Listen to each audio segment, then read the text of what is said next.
Hello student, आदाब मसनून। कैसे हैं आप सभी? उम्मीद है खैर व आफ़ियत के साथ होंगे। मैं हूं हुमेरा और आपका हुमेरा उर्दू स्टडी चैनल में आने के लिए खैर मकदम है।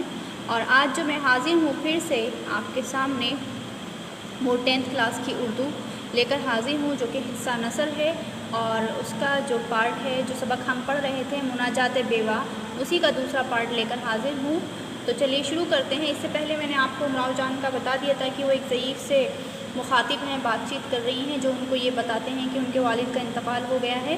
तो अब उसी के आगे का मंज़र है कि क्या करती हैं कि बाप के मरने का हाल सुनकर वो बहुत रंजीदा हो जाती हैं और रात भर जो है सो नहीं पाती हैं। दूसरे दिन बेइख्तियार उनका दिल चाहता है कि वो अपने किसी तरीके से भाई से मिलाएं या किसी को देख आएँ। 2 दिन के बाद क्या होता है कि फ़ौरन ही वहाँ पर मुजरा आ जाता है और वो उसकी तैयारी करने लग जाती हैं। जहाँ का मुजरा आया हुआ होता है वो वहीं जाती हैं और मोहल्ले का नाम लेकिन उनको याद नहीं होता है। तो मकान के पास एक बहुत बड़ा पुराना इमली का दरख्त होता है, जो कि जिसके नीचे जो है तमकीरा ताना गया हुआ होता है, शामियाना लगाया हुआ होता है, कन्नातें लगी हुई होती हैं और बहुत बड़ा मजमा जो है लोगों का वहाँ पर इकट्ठा होता है। कन्नातों के पीछे और सामने खपरेलों में औरतें बैठी हुई होती हैं और पहला मुजरा जो है 9 बजे से शुरू होता है और 12 बजे तक चलता रहता है। उस मुकाम को देखकर दहशत सी होती है। उमराव जान अदा के दिल में जो है उस मुकाम को देखकर दहशत होती रहती है। दिल उमड़ा चला आता है कि यही मेरा मकान है, यानी वो उनको खदशा लगा हुआ रहता है कि यही मेरा मकान है, ये इमली का दरख्त वही है, यानी वही बचपन की यादें उनकी ताज़ा होने लगती हैं जिसके नीचे में खेला करती थी। जो लोग महफिल में शरीक थे उनमें से बाज़ आदमी ऐसे मालूम होते थे जैसे उन्होंने कहीं देखा, यानी बचपन में उन्होंने उन लोगों को देखा है, ऐसा उनको मालूम होता था। शुबा मिटाने के लिए मैं कन्नातों के बाहर निकली, यानी उमराव जान अदा कहती हैं कि मैं शुबा मिटाने के लिए कन्नातों के बाहर निकली। घरों की क़ता कुछ और हो गई थी, यानी घर जो बचपन में पहले की तरह थे अब वो बहुत तब्दील हो गए थे। मालूम नहीं था कि घर जो है किसका है किसका नहीं। इससे ख़याल हुआ शायद ये वो जगह ना हो, जिससे उनको ये ख़याल होता है कि शायद हो सकता है ये वो जगह ना हो। एक मकान के दरवाज़े को गौर से देखा तो दिल को यकीन हो गया कि यही मेरा मकान है। जी चाहता है कि मकान में घुसी चली जाऊं, माँ के कदमों पर गिरूं, वो गले लगाएंगे मगर जुरात न होती थी, यानी वो ये सोचती थी कि मैं माँ के कदमों में,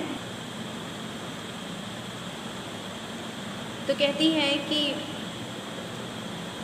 उनका दिल जो है चाहता है कि हो सकता है शायद यही मेरा मकान हो और मैं किसी तरीके से जो है इस मकान में घुसी चली जाऊं और माँ के कदमों में जाके गिर जाऊं। लेकिन उनकी ये हिम्मत नहीं होती थी।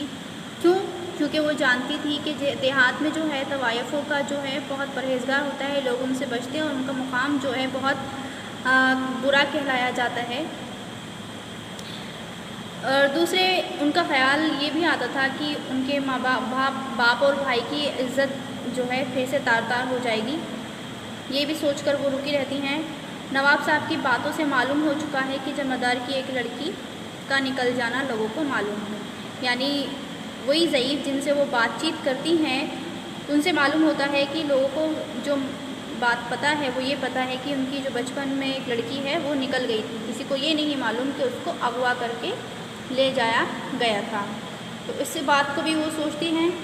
फिर जी कहता था कि हाय क्या गज़ब है, सिर्फ एक दीवार की ही आड़ है, उधर मेरी अम्मी बैठी होंगी और मैं यहाँ उनके लिए तड़प रही हूँ, एक नज़र सूरत देखना भी मुमकिन नहीं, कैसी मजबूरी है मुझे। यानी ये सब बातें वो अपने जहन में सोचती रहती हैं।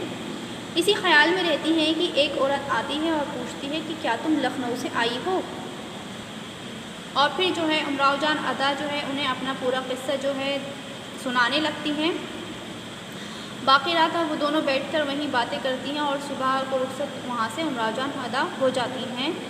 माँ ने चलते वक्त जिस हसरत भरी निगाह से मुझे देखा था वो निगाह मरे दम तक ना भूलेंगी, मगर मजबूरी रोज़ रोशन ना होने पाया था कि सवार होकर अपने कमरे पर चली आई थी।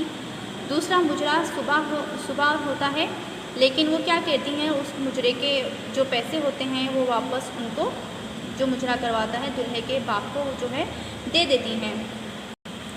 لیکن دلہے کا جو والد ہوتے ہیں وہ آدھا روپیہ جو ہے امراؤ جان ادا کو واپس دے دیتے ہیں۔ اس دن امراؤ جان ادا اپنے کمرہ دروازہ بند کر کر زار و قطار روتی رہتی ہیں اور بہت ہی غمگین رہتی ہیں۔ دوسرے دن شام کو کوئی آدھی گھڑی رات گئے ایک شخص آتا ہے، جن کا جو رنگت ہوتی ہے سانولی ہوتی ہے، اور اس کی جو عمر ہوتی ہے کوئی 20-22 سال کی ہوتی ہے، پگڑی سر پر بندھی ہوئی ہوتی ہے، سپاہیوں کی وردی پہنے ہوئے وہ کمرے میں آتا ہے۔ امراؤ جان ادا ان کے لیے حقہ بھروا دیتی ہیں اور پان دان کے لیے پان منگواتی ہیں۔ ماما کو بلا کے چپکے سے کہا پان لے آؤ۔ اتفاق سے اور کوئی بھی اس وقت نہ تھا، کمرے میں وہ اور امراؤ جان ادا ہی موجود تھیں۔ تو وہ جو جوان ہوتا ہے وہ اور کوئی نہیں ہوتا ہے، وہ امراؤ جان ادا کے جو ہیں بھائی ہوتے ہیں چھوٹا، جو کہ ان کو پتہ چلتا ہے کہ امی جان سے جو ہے رات ملنے گئی تھی، اور اسی کے سلسلے میں جو ہے اپنی بہن سے ملاقات کرنے آتے ہیں۔ تو اسی کا جو ہے یہاں پر ذکر کیا ہے کہ جوان کہتا ہے کل تم مجرے کو گئی تھی؟ یہ اس تیور سے کہا کہ میں جھجک گئی، یعنی غصے میں کہا۔ امراؤ جان ادا کہتی ہیں جی ہاں۔ اتنا کہہ کر اس کے چہرے کی طرف جو دیکھا یہ معلوم ہوتا تھا جیسے آنکھوں سے خون ٹپک رہا، یعنی اتنا کہتی ہی وہ امراؤ جان ادا جو ہے اپنے بھائی کے چہرے کی طرف دیکھتی ہیں، لیکن ان کو یہ معلوم نہیں ہوتا ہے کہ یہ انہی کا بھائی ہے۔ وہ سوچتی ہیں کوئی ایسی ہی شخص آ گیا ہے۔ جوان سر نیچے کر کے خوب گھرانے کا نام روشن کیا، یعنی وہ سر نیچے کر کے یہ بات بولتے ہیں کہ واہ خوب گھرانے کا تم نے نام روشن کر دیا۔ امراؤ جان ادا اب سمجھی یہ کون شخص ہے، یعنی جب وہ یہ بات کہتے ہیں تب جا کے امراؤ جان ادا جو ہے سمجھ پاتی ہیں کہ آخر یہ شخص ہے تو کون ہے۔ جوان ہم نے سمجھا تھا تم مر گئیں مگر تم اب تک زندہ ہو، یعنی گفتگو چل رہی ہے ان دونوں بھائی بہن کے درمیان۔ بے غیرت زندگی تھی نہ مری، خدا کہیں جلد موت دے دے، یہ الفاظ امراؤ جان ادا کہتی ہیں۔ جوان یعنی وہی امراؤ جان ادا کے بھائی، بے شک اس زندگی سے موت لاکھ درجہ بہتر تھی، تمہیں تو چلو بھر پانی میں ڈوب مرنا تھا، کچھ کھا کے ہی مر جاتی، خود اتنی سمجھ نہ تھی نہ آج تک کسی نے نیک صلاح دی۔ امراؤ جان ادا کہتی ہیں کہ مجھے اتنی سمجھ ہی نہیں تھی اور نہ ہی کسی نے آج تک مجھے یہ صلاح دی۔ جوان کہتے ہیں یعنی امراؤ جان ادا کے بھائی، اگر ایسی ہی بغیرت غیرت دار ہوتی تو اس شہر میں کبھی نہ آتی، اور آئی بھی تھی تو محلے میں مجرے کو نہ آنا تھا جہاں کی رہنے والی تھیں۔ ہاں اتنی خطاوار ہوئی ہوں، مطلب اتنی خطا ضرور ہوئی مگر مجھے کیا معلوم تھا، امراؤ جان ادا کہتی ہیں۔ جوان اچھا اب تو معلوم ہو گیا۔ امراؤ جان ادا اب کیا ہوتا، مطلب امراؤ جان ادا کہتی ہیں کہ اب کیا ہوتا، معلوم ہو تو گیا لیکن اب کیا فائدہ۔ اتنا کہہ کر جب وہ کہتی ہیں تو جوان جو ہے یعنی جو ان کا بھائی ہے غصے میں آگ ببولا ہو جاتے ہیں، اور جو چھری ہے وہ اپنی جیب سے نکال کر امراؤ جان ادا کی گردن پر رکھ دیتے ہیں اور کہتے ہیں کہ اچھا اب یہ ہوتا ہے، یعنی اب تمہیں جان سے میں ختم کر دوں گا۔ اتنے میں ماما یعنی جو بازار پان لینے گئی ہوئی تھیں وہ آ جاتی ہیں اور انہیں یہ دیکھ کر چیخنے لگتی ہیں اور کہتی ہیں ارے دوڑو بیوی کو کوئی مارنا چاہتا ہے۔ اور پھر کیا ہوتا ہے کہ ان کا بھائی جو ہے چھری گلے سے ہٹا لیتا ہے اور ہاتھ چھوڑ دیتا ہے اور کہتا ہے کہ عورت کو کیا ماروں، اور عورت بھی وہ یہ کہہ کر یعنی بڑی بہن دہاڑے مار کر رونے لگتا ہے۔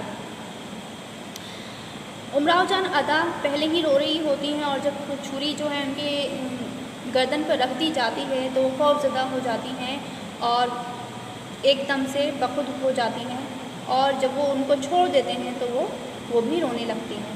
یہ پورا سلسلہ جو ہے چلتا ہے اور اس کے بعد جو ہے امراؤ جان ادا کو ان کا بھائی جو ہے ایک نصیحت دے کے جاتا ہے کہ یہاں سے چلی جاؤ، اور اس کے بعد جو ہے امراؤ جان ادا وہ محلہ چھوڑ کر چلی جاتی ہیں۔ تو یہ تھا امراؤ جان ادا کا ناول جو کہ مختصر سے آپ کی نصاب میں شامل ہے، اور اس کے لکھنے والے ہیں مرزا محمد ہادی رسوا۔ امید ہے یہ پورا خلاصہ ناول کا آپ کو اچھے سے سمجھ آیا ہوگا۔ ملتے ہیں اگلی ویڈیو کے ساتھ، تب تک کے لیے خدا حافظ، اور میرے ویڈیو کو جو ہے زیادہ سے زیادہ لائک اور شیئر کرنا بالکل نہ بھولیں۔